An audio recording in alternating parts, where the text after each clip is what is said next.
ತಾರೀಕು 20/6/2025 ಕುದ್ರೋಳಿ ಗೋಕರ್ಣನಾಥ ಕ್ಷೇತ್ರದ ಆಡಳಿತ ಸಮಿತಿಯ ಕಾರ್ಯದರ್ಶಿಗಳಾಗಿದ್ದ ಮಾಧವ ಸ್ವರ್ಣರವರು ವಾಟ್ಸಪ್ ಮುಖಾಂತರ ಸಮಿತಿಯ ಸದಸ್ಯರನ್ನು ಕೆಲವು ಜನರನ್ನು ಸೇರಿಸಿ ಸಭೆಗೆ ಆಹ್ವಾನ ಮಾಡ್ತಾರೆ.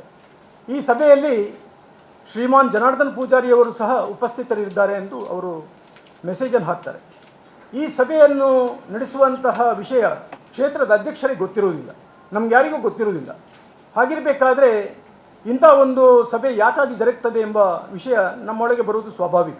ಹಾಗಾಗಿ ಆ ಸಂದರ್ಭದಲ್ಲಿ ಆಡಳಿತ ಸಮಿತಿಯ 8 ಜನ ಸದಸ್ಯರಲ್ಲಿ ನಾವು 5 ಜನ ಸದಸ್ಯರು ಆ ಸಭೆಗೆ ಹೋಗುವುದಿಲ್ಲ.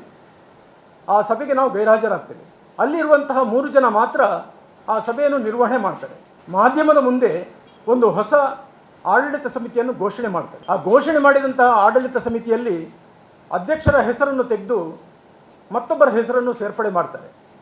ಅದೇ ರೀತಿ ಸುದೀರ್ಘ ಕಾಲದಲ್ಲಿದ್ದ ನನ್ನನ್ನು ಸಹ ಆ ಸಮಿತಿಯಿಂದ ತೆಗೆದುಹಾಕಲಾಗಿದೆ. ಅದೇ ರೀತಿ ಶೇಖರ್ ಪೂಜಾರಿಯವರು ಆಡಳಿತ ಸಮಿತಿಯಲ್ಲಿದ್ದರು, ಅವರನ್ನು ತೆಗೆದುಹಾಕಲಾಗಿದೆ. ಹೀಗೆ ಒಂದು ಹೊಸ ಸಮಿತಿಯನ್ನು ನಿರ್ಮಾಣ ಮಾಡುವ ಮುಖಾಂತರ ಒಂದು ಗೊಂದಲವನ್ನು ಸೃಷ್ಟಿ ಮಾಡಿದ್ದಾರೆ. ಅಷ್ಟಕ್ಕೆ ಬಿಡಲಿಲ್ಲ. 3 ದಿವಸದ ನಂತರ ನಮಗೆ ಕೇವಿಟ್ ನೋಟಿಸ್ ಬರ್ತದೆ ಕೋರ್ಟಿಂದ. ನಾವೇನು ಪ್ರತಿಕ್ರಿಯೆ ಕೊಡಲಿಕ್ಕೆ ಹೋಗಲಿಲ್ಲ, ನಾವು ಯಾರ ಹತ್ರನೂ ಈ ವಿಷಯ ಮಾತಾಡಿಲ್ಲ. ಕೋರ್ಟಿಂದ ಕೇವಿಟ್ ಪಿಟಿಷನ್ ಬಂದ ನಂತರ ಸ್ವಾಭಾವಿಕವಾಗಿ ನಾವು ಎಚ್ಚರಗೊಳ್ಳಬೇಕಾಗ್ತದೆ.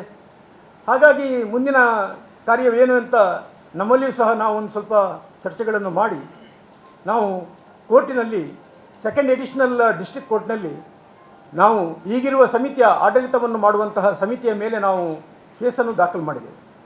ಆ ಕೇಸ್ನಲ್ಲಿ ನಮಗೆ ಅವಗುಣ ಆಯಿತು.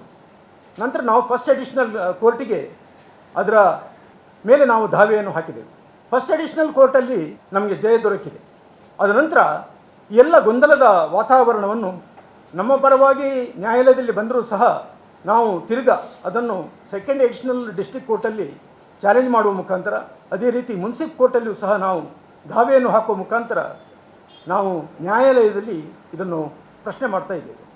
ಇದನ್ನೆಲ್ಲ ಬಹಳ ಸೂಕ್ಷ್ಮವಾಗಿ ನೋಡುವಂತಹ ನಮ್ಮ ಸಮಾಜದ ಅತಿ ಎತ್ತರದ ಸಂಸ್ಥೆ ಅಂತ ಹೇಳಿದರೆ ಅಖಿಲ ಭಾರತ ಬಿಲ್ಲವರ ಯೂನಿಯನ್.